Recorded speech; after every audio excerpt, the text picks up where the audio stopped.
banyak ditafsirkan. Baptisan itu bermacam-macam, mulai dari usia, mulai dari percik, mulai dari kibaran bendera dan sebagainya yang sudah menyimpang dari apa yang sebenarnya dipahami pada waktu itu.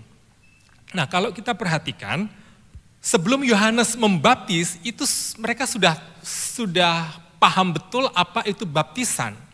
Ya, mereka ada ritual yang namanya tefilah atau purification atau penyucian, dan di suatu kolam baptisan yang namanya mikweh, seperti ini gambarnya. Ini kolam dan ini ada air yang mengalir, dan mikweh itu suatu kolam untuk ritual penyucian oleh orang Yahudi dengan air yang mengalir, airnya tidak diam, dan ini ada mulai dari sini kemudian dia keluar dari situ, airnya mengalir. Itu sebabnya kenapa Yohanes membaptisnya itu di Yordan, airnya mengalir. Nah, itu salah satunya. Kemudian lagi, ada istilah yang lain lagi di Perjanjian Baru, juga yang sudah dipahami oleh orang-orang pada saat itu, anak manusia. Ketika Tuhan Yesus memperkenalkan diri sebagai anak manusia, tidak langsung serta-merta mereka mempertanyakan, dan firman Tuhan tidak menjelaskan anak manusia dalam Perjanjian Baru, anak manusia adalah ini, yang dimaksud adalah ini, begitu. Tetapi Tuhan Yesus dengan tegas sekali, anak manusia datang, anak manusia akan dianiaya, anak manusia berkuasa untuk mengampuni dosa, anak manusia, semuanya anak manusia. Dan orang-orang pada saat itu tahu persis yang dimaksud dengan anak manusia itu apa begitu. Walaupun pernah Tuhan Yesus itu menanyakan kepada murid-muridnya, menurut kamu siapakah anak manusia? Tapi sebetulnya mereka sudah tahu yang dimaksud dengan anak manusia adalah di dalam Daniel pasal 7, ini bercerita tentang anak manusia. Aku terus melihat dalam penglihatan malam itu, tampak datang dengan awan-awan dari langit seorang seperti anak manusia. Kebar enas. Kebar itu digandeng dengan seorang anak, bar, masih ingat ada namanya dalam Perjanjian Baru itu yang sebetulnya namanya Yesua Barabah, itu adalah Yesua, bar itu anak laki-laki dari Abah, Abah itu adalah bapak, jadi anak laki-laki dari bapaknya begitu, Yesua Barabah, bar enas begitu. Jadi bar itu anak dalam pengertian bukan anak-anak tetapi seorang putra, laki-laki, dan itu bisa dewasa, putra, bukan band, bukan keturunan, tapi itu putra. Bar enas, anak manusia, seperti manusia begitu, figurnya seperti manusia gitu. Itu mereka sudah paham tentang istilah itu, anak manusia itu ada merujuk kepada cerita di dalam Daniel pasal yang ke-7. Baik, saya lanjut. Artinya begini, bahwa apa yang diajarkan di dalam Perjanjian Baru itu sebetulnya orang-orang saat itu sudah tahu betul apa istilah-istilah yang dipakai. Sekarang kita akan masuk ke dalam, iman, faith atau emunah. Pada saat di dalam Perjanjian Baru menyebutkan itu percaya atau iman, itu sebetulnya di dalam pemahaman Hebraik itu satu, yaitu emunah, yang di dalam terjemahan bisa setia, faithfulness itu bisa, percaya itu bisa, iman itu bisa, belief itu bisa, faith itu bisa. Nah, cuman di dalam bahasa Indonesia seringkali emunah ini diterjemahkan dengan bermacam-macam kata, memang tergantung dengan konteks kalimatnya, tetapi itu akan mengaburkan kita dan akan melepaskan kita dari konteks Perjanjian Lama kepada Perjanjian Baru. Garis lurusnya itu akan hilang kalau kita hanya mengandalkan terjemahan. Kita lihat emunah atau faith, ya. Di dalam Markus 2 ayat 5 dikatakan ketika Yesus melihat iman mereka, kita tahu bahwa ada sekelompok orang-orang yang mengangkut, menandu atau orang yang lumpuh sakit dibawa ke Tuhan Yesus untuk disembuhkan. Tuhan melihat iman usaha dari orang-orang ini, melihat iman mereka. Ya, berkatalah kepada orang lumpuh itu, "Hai anakku, dosamu sudah diampuni." Iman mereka. Kalau kita lihat di dalam bahasa Yunani, karena bahasa Yunani ini adalah bahasa yang tertua yang ditulis di Alkitab yang ada sekarang ini, walaupun ada masih diperdebatkan, ada yang berpendapat bahwa sebetulnya ini ditulis dalam bahasa Ibrani juga. Tapi karena itu surat itu atau tulisan ini disalin lagi di dalam bahasa Yunani supaya lebih, itu ada perdebatannya. Tetapi kita ikuti saja. Yang ada adalah dalam bahasa Yunani dari manuskrip yang tertua, gitu ya. Iman mereka dikatakan di sini adalah pistin auton. Pistin auton dari kata pistis, artinya iman, artinya belief. Jadi kita punya hubungannya ya, antara iman itu adalah pistis. Iman adalah pistis. Diterjemahkan pistis. Kalau dalam bahasa Ibraninya emunatam.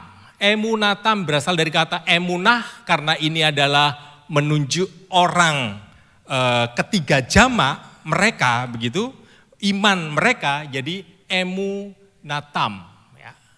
Jadi kita punya hubungan antara iman dalam bahasa Indonesia, emunah dalam bahasa Ibrani, ini saya ambil dari Modern Hebrew Bible. Emunah dalam bahasa Hebrew, kemudian ada pistis dalam bahasa Yunani.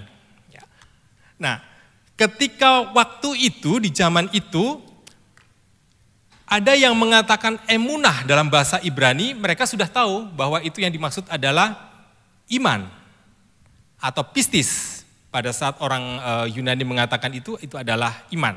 Sudah sama-sama tahu gitu ya.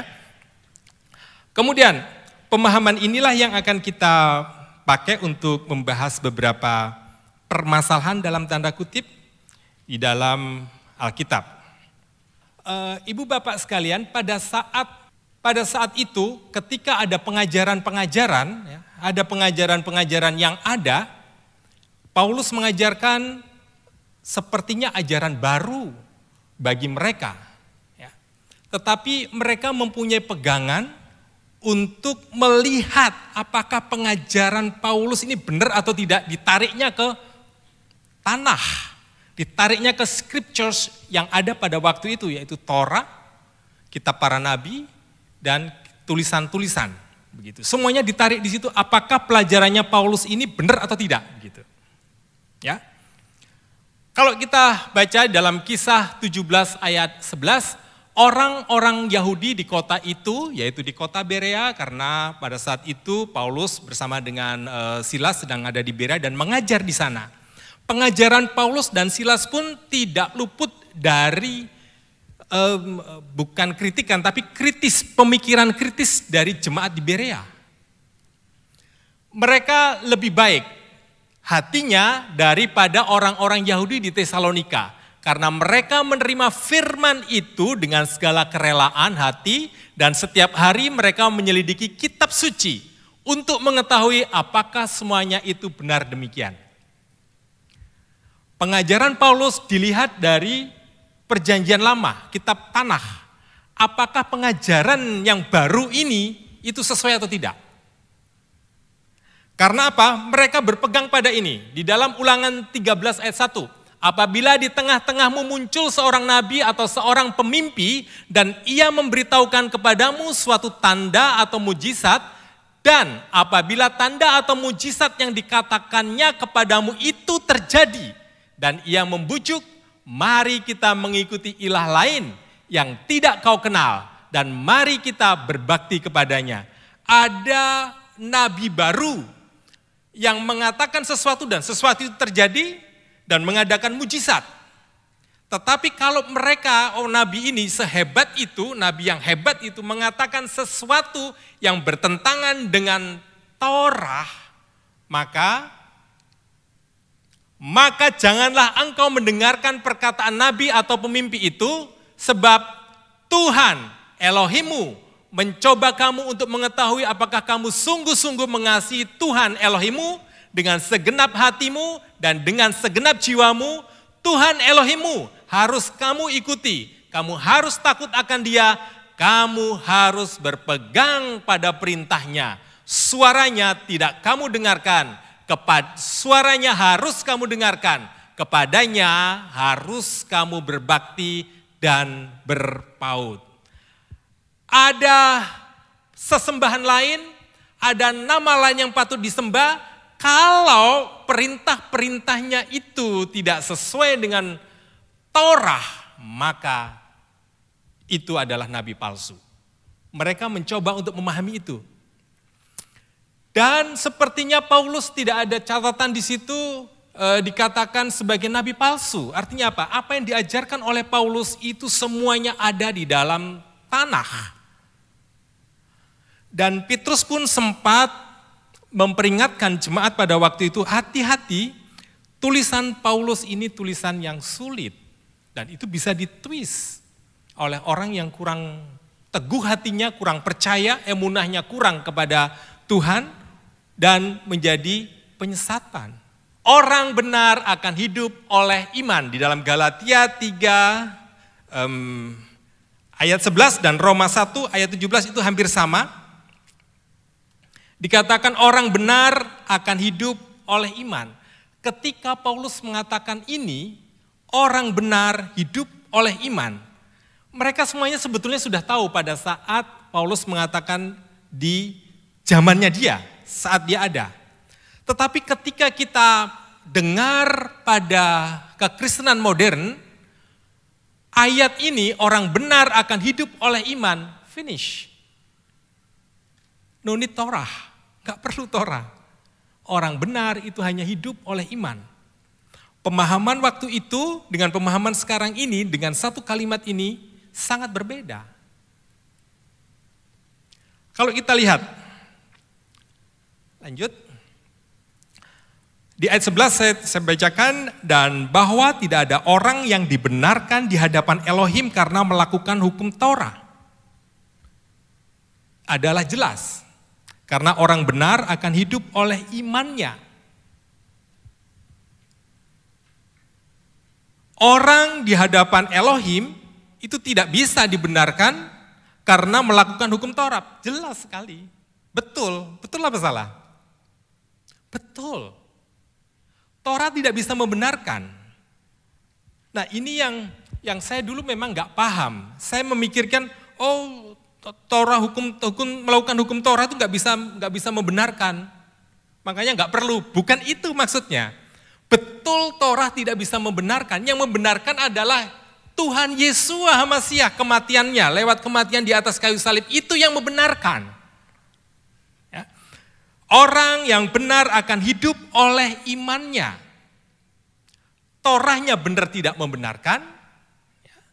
Yang membenarkan itu adalah Tuhan Yesus, darah Tuhan Yesus, penyaliban Tuhan Yesus menebus segala dosa-dosa kita dikuduskan, kita disucikan, kita dibenarkan. Bukan oleh Torah, betul ini. Tapi bukan berarti Torah itu tidak berlaku. Tetap di sana. Nah, kalau kita lihat orang benar akan hidup oleh imannya. Kalau di Ibraninya di situ ditulis orang yang benar akan hidup oleh imannya. Sadik beemunato. Orang benar itu di dalam imannya dia akan hidup. Orang benar di dalam imannya artinya orang yang benar itu akan hidup di dalam imannya. Emunato yihyeh. Terus kemudian untuk yang bahasa Yunani, pistius, sama pistis. Orang yang benar itu hidup karena imannya. Sama, betul. Tetapi yang sering kali ditwist itu ada di sini saja. Orang yang benar akan hidup oleh iman. Nah, iman ini yang beberapa waktu yang lalu saya menjelaskan dengan keterbatasan saya tentunya, antara emunah, bitachon, dan bitachon duniawi, yaitu the law of attraction. Perbedaannya seperti apa? Kita ulangi lagi belajar tentang emunah ya, supaya lebih jelas lagi. Ya, Ulangan 32 ayat 4. Gunung batu dia yang pekerjaannya sempurna karena segala jalannya adil. Ini adalah bagian dari nyanyian Musa ketika Musa sudah dilepaskan dari laut Teberau. Mereka bersuka cita, bergembira, dan Musa menyampaikan syair-syair yang indah di dalam pujiannya. Elohim yang setia, El Emunah. Ya. Kita punya El Shaddai, kita punya El Elyon, kita punya apa lagi? El Gibor. Kita punya sebutan-sebutan terhadap El kita, dan salah satunya adalah El Emunah atau Elohim yang setia. Ya. Dalam bahasa Inggris di situ tulis a God of faithfulness, Tuhan yang faithfulness, setia. Ya. El Emunah seperti yang saya sampaikan tadi. Nah, di dalam bahasa Yunaninya di situ ditulis Theos Pistos. Theos yang pistis, yang beriman begitu. Yang beriman, yang setia. Bisa diterjemahkan iman, bisa diterjemahkan setia. Nanti kita lihat. Ini dari sisi ilahi, ya, divine nature-nya itu adalah El Emunah, Elohim yang setia, emunah, setia. Dan kita tahu bahwa ketika bangsa ini mengatakan, atau bangsa Yahudi atau umat pilihan ini mengatakan El Emunah, dia tahu persis bahwa El lah yang menciptakan langit dan bumi dan memelihara dengan setia. Bagaimana susunan tata surya itu berputar, bagaimana musim-musim itu berputar, saling bergantian, bagaimana tumbuh-tumbuhan dengan hewannya yang tunduk dengan hukum-hukum genetika dan berkembang biak di bumi ini. Elohim setia menjagai mereka, memberikan makan kepada mereka, sustainable terhadap kehidupan mereka. Setia begitu juga dengan kehidupan orang percaya pada saat itu. Orang yang mengatakan bahwa El Emunah, El yang setia, itu artinya orang itu percaya bahwa dirinya diciptakan oleh Elohim dan dipelihara oleh Elohim. El Emunah, dia setia menjaga apa yang dikatakannya, setia menjaga memenuhi setiap janji-janjinya. Itu adalah Tuhan yang setia dari sisi Tuhan. Itulah sebabnya kita belajar tentang karakter ilahi, karakter Elohim. Semakin kita tahu siapa Elohim yang kita sembah, itu semakin mengembangkan emunah kita. Kita bersandar kepada Elohim yang setia dengan karakter-karakternya, dan dia akan bertindak sesuai dengan karakternya. Semakin kita tahu karakternya, emunah kita, percaya kita kepada Elohim kita semakin melebar dan semakin solid. Dari sisi Elohim. Kemudian dari sisi manusia, kita lihat sebagai contoh, itu ada di Abraham. Ya. Ada di Abraham sebagai salah satu contohnya. Lalu percayalah Abraham, We'emin, dan percayalah Abraham, We'emin, dari kata emunah, dan Abraham percaya. Setelah Abraham, aku gak punya anak, berargumentasi kepada Bapa, Dan Abraham disuruh melihat bintang-bintang, hitung sebanyak itulah keturunanmu nanti. Dan Abraham beemin, dan Abraham percaya, emunah. Dari sisi manusia, beriman kepada Bapa, beremunah kepada Bapa, itu artinya Bapa itu akan menggenapi apa yang dikatakan.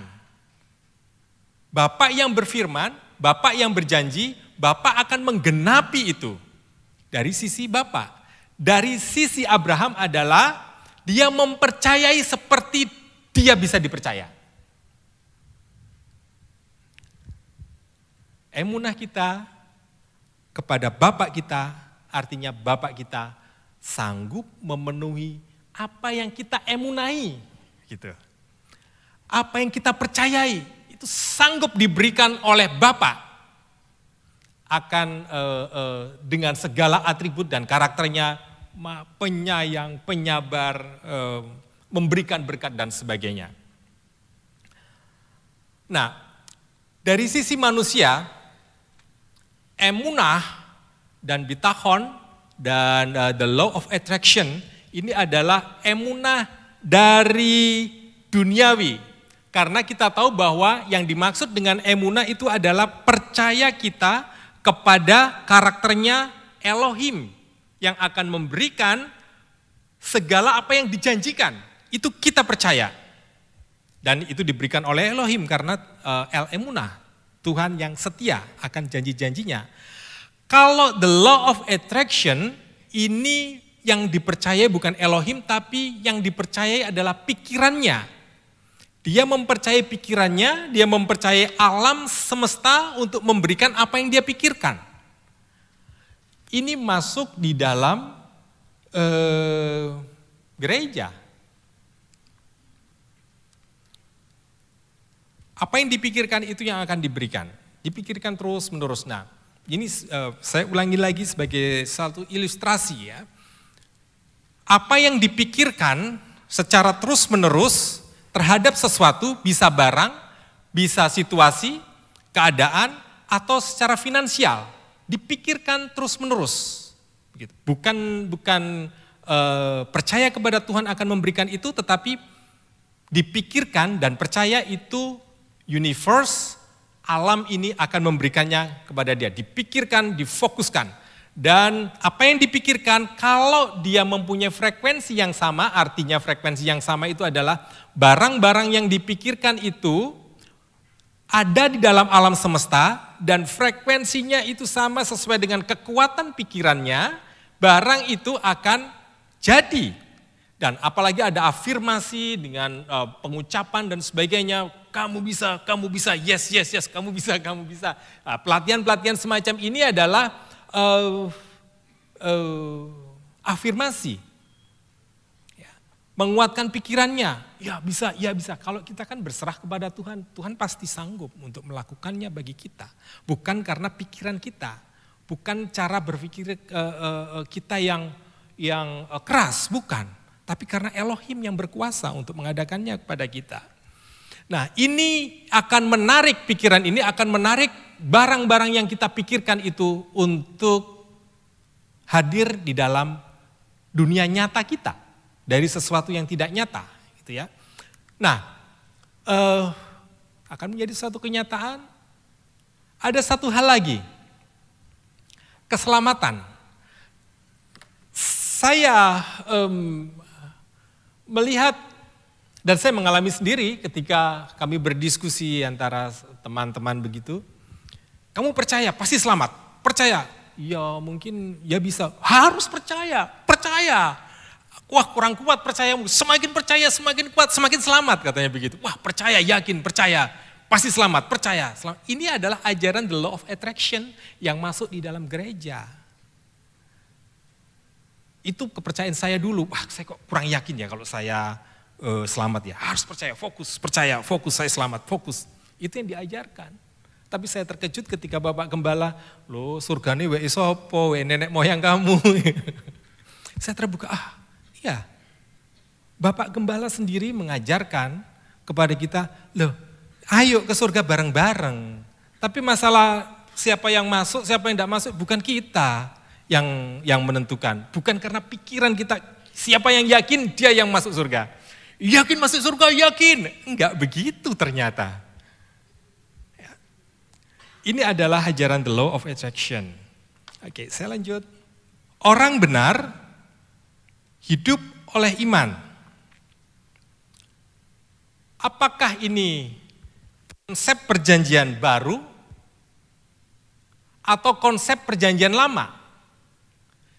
Kalau konsep perjanjian baru dibenarkan oleh iman, dan itu artinya tidak perlu lagi Torah di dalam Kristus. Kan? Ini yang pengajaran yang pernah saya terima dulu. Kalau ini adalah pengajaran seperti ini di dalam konsep perjanjian lama, maka kalau ini benar, maka konsep perjanjian lama mestinya dibenarkan oleh Torah. Dan tidak diperlukan iman sebelum Kristus. Torah cukup, tidak perlu iman.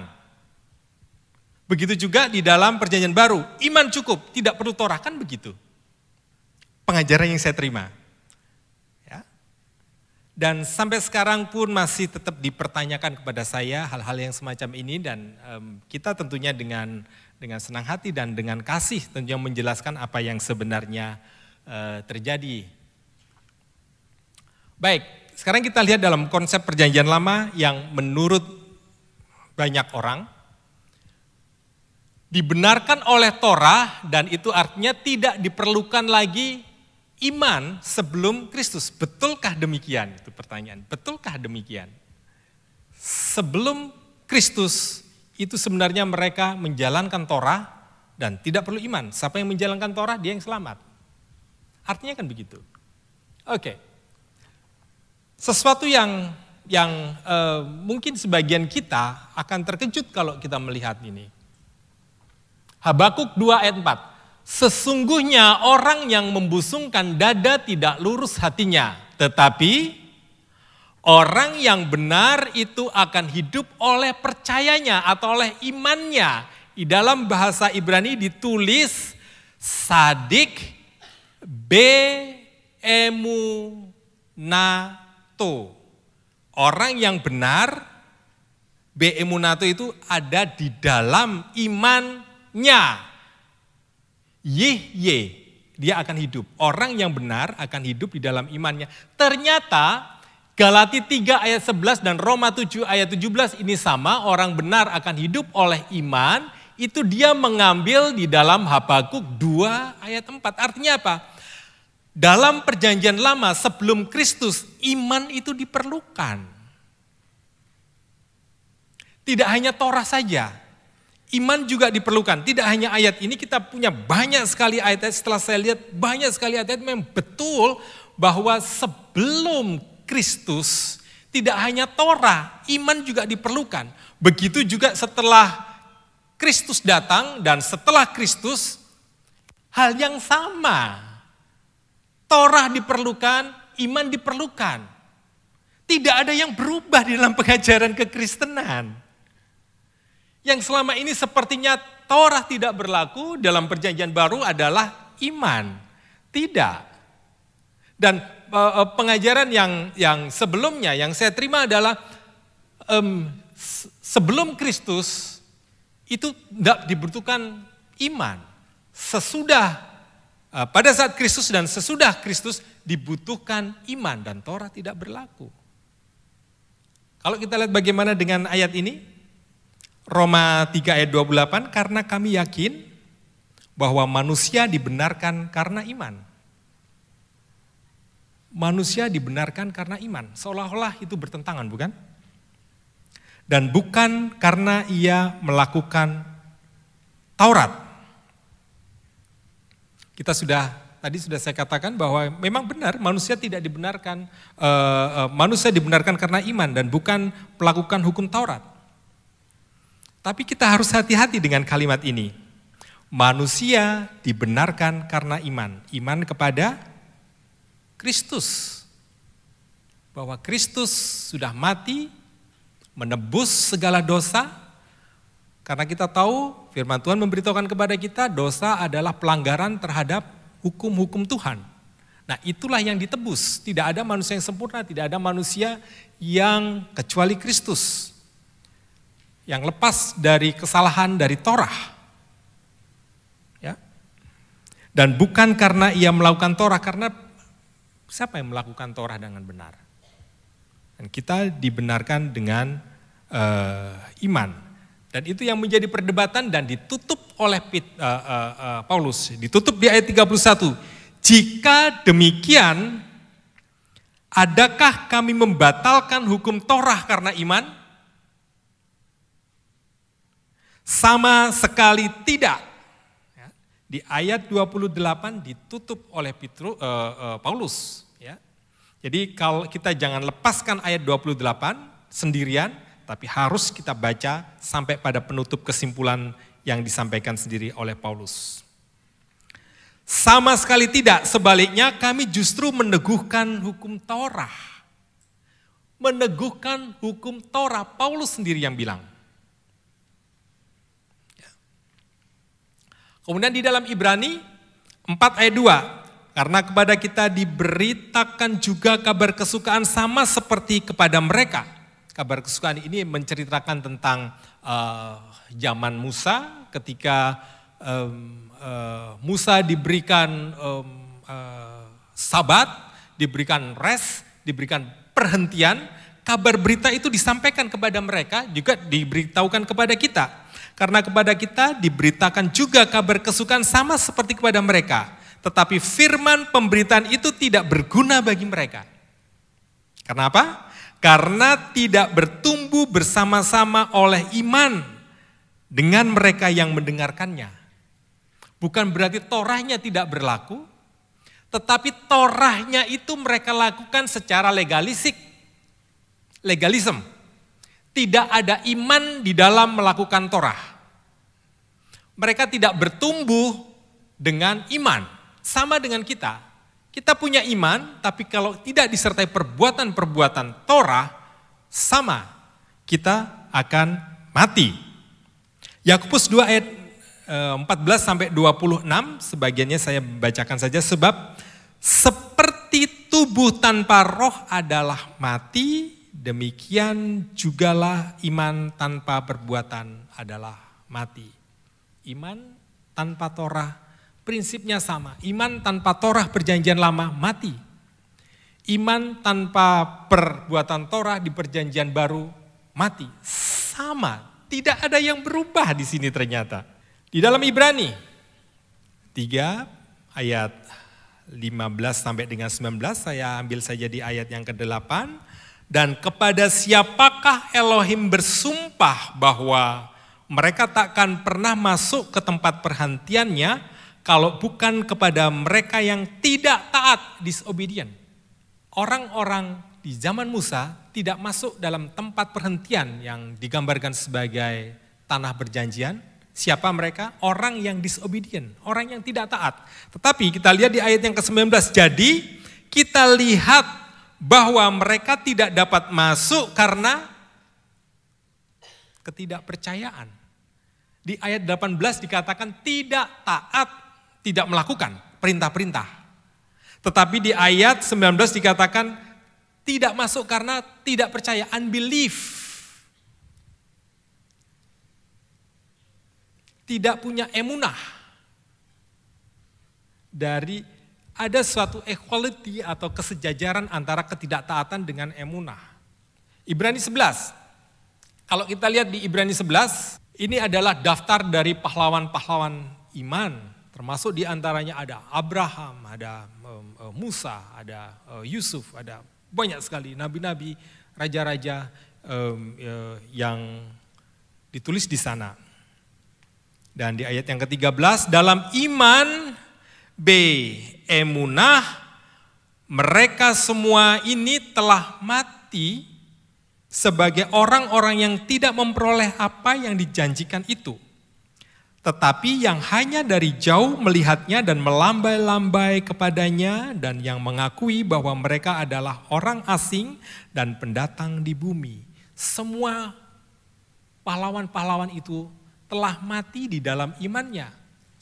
Lihat bahwa perjanjian lama itu tetap menyertakan iman, tidak hanya perbuatan Torah. Sama dengan perjanjian baru, tidak hanya iman tapi tetap menyertakan perbuatan-perbuatan Torah. Kita lihat tidak ada yang berubah. Dan Tuhan memang tidak berubah.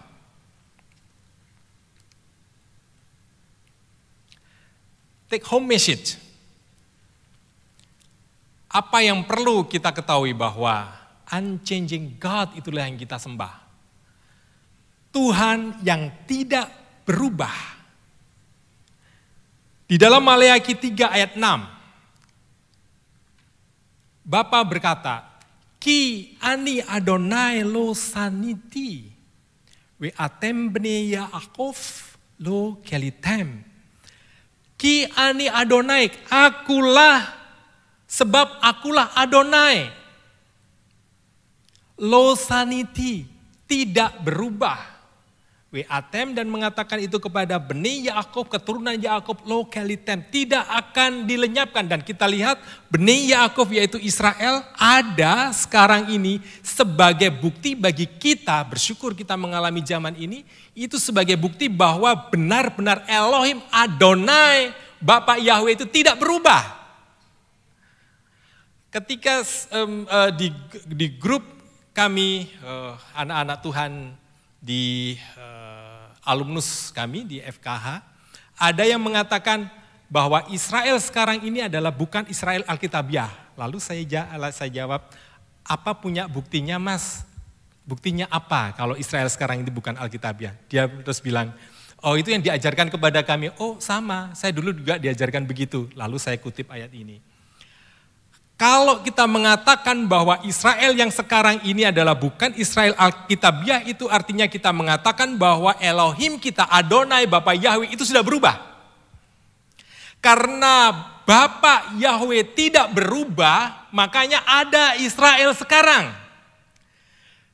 Dan Elohim, Bapa Adonai, Bapa Yahweh kita yang kita sembah tidak berubah, firman-Nya juga tidak berubah. Tetap selama-lamanya. Torahnya tidak berubah. Kalau dari garis ini saja kita sudah jelas. Kalau orang Jawa bilang itu cetho, welo-welo. Jelas gamblang begitu. Sudah bukan tidak terbantahkan, jelas begitu ya. Sepertinya tidak perlu alasan banyak sekali untuk mengatakan bahwa ya Torah memang sudah berlaku, tetap berlaku. Yang pertama, take home message sebagai simpulan pada petang hari ini. Torah adalah pijakan utama mengenal Yeshua HaMashiach. Pada saat ada Yeshua HaMashiach, apakah ada perjanjian baru? Tidak. Mereka melihat Yeshua, keberadaan Yeshua sebagai HaMashiach itu dilihat dari perjanjian lama. Bukan perjanjian baru. Seperti yang dilakukan oleh orang-orang Berea. Melihatnya di perjanjian lama. Iman dan perbuatan Torah adalah konsep kebenaran kekal. Baik di zaman perjanjian lama maupun di perjanjian baru. Tidak ada yang berubah. Hukum-hukum Tuhan tidak berubah. Prinsip-prinsip kehidupan tidak pernah berubah. Kemudian yang ketiga, iman kepada Tuhan Yeshua membawa keselamatan. Iman kepada Tuhan Yeshua itu ada keselamatan dan ketaatan terhadap firman Tuhan yaitu Torah adalah buah dari keselamatan itu sendiri. Kita melakukan Torah bukan untuk selamat, tetapi kita melakukan Torah, melakukan perintah-perintah Tuhan karena kita sudah diselamatkan dan kita mengasihi Tuhan Yeshua. Siapa yang mengasihi aku, dia akan melakukan perintah-perintahku. Dan kita melakukan perintah-perintah bukan untuk keselamatan, tetapi kita mengasihi Tuhan Yeshua.